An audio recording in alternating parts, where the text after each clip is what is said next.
All right, we've got Ahmed El Ramady joining us, and we'll be looking at what happened in Morocco, and of course, the chances that Ahly had to finish in a good state, but of course, they finished fourth in that competition. Good to have you with us, Ahmed.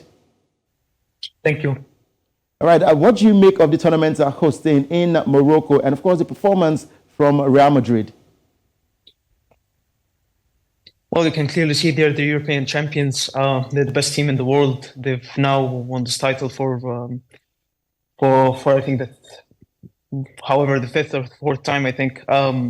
So they've been on a good run, and it's clear to see the gulf in quality between Real Madrid and the other teams.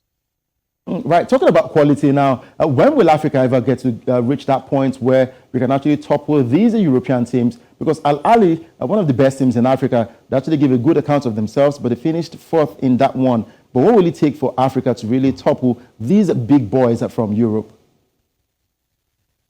Well, it's going to take some time because it's not just down to the quality. You can clearly see the difference in the yearly revenue for between Real Madrid and the other clubs around the world.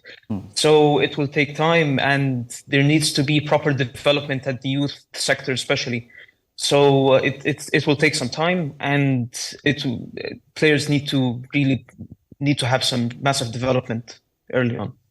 All right, let's talk about the fans over there in Egypt. How are they feeling with the performance from Ahly? Are they giving them 100% kudos, or are there some mistakes made by the club?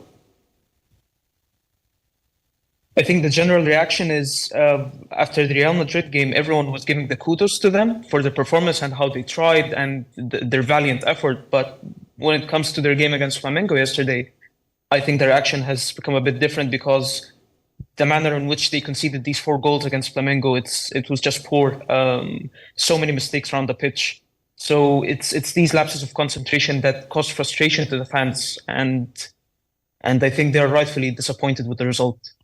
True, rightfully disappointed with that result that they got against Flamengo in the third place game right there where they finished fourth. Now, talking about the hosting for Morocco, they look like they know exactly what they're doing. Yes, they got the hosting, they got the call to host this tournament on a short notice, but they were still able to put up a good account of themselves, hosting a perfect competition. And FIFA president as well has congratulated the whole of Morocco for hosting that tournament. This is not the first time Morocco will get to host a football tournament. Now, should we make them the best when it comes to the hosting in Africa? Because it looks like they are actually the top when it comes to hosting international events. I think it's not just Morocco. I think other African countries can do that as well. I think we've seen Egypt before when they hosted the Africa Cup of Nations. We've seen other countries as well. But I think Morocco have done an excellent job with this tournament. You can see the stadiums, the pitches, how they manage the defense as well. I think there have been no complaints from any club officials so far.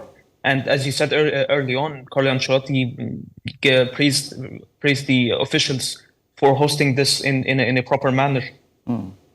All right, big one for Morocco hosting that one, and for Ahly finishing fourth in that tournament. We hope that when they get back to the Egypt Premier League, they can actually take those lessons and apply them to the English Egypt Premier League, and probably stay top and continue to win the EPL. Now, let's talk about what's happening over there with the Egypt Premier League.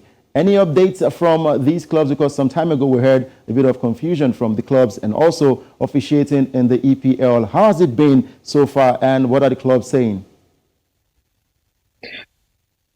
Well, last time around, what they did was they dismissed head of refereeing committee Mark Clattenburg, the Premier League official, former Premier League official. So after he resigned, they're now looking for an alternative to lead the refereeing committee and to have some authority over the teams and the other officials. But so far, they haven't found the right person yet. As for the complaints, that's just a series that will keep going on. But I think that the Egyptian Football Association, as well as the club officials, including Al Ahly and Zamalek, they always look to solve any conflicts and disputes because they want to focus on football in the end. All right, we're wishing the clubs over there all the best talking about the Egypt Premier League. And once again, congratulations for a good performance for Al Ahly. And thank you very much, Ahmed El Ramady, for joining us today.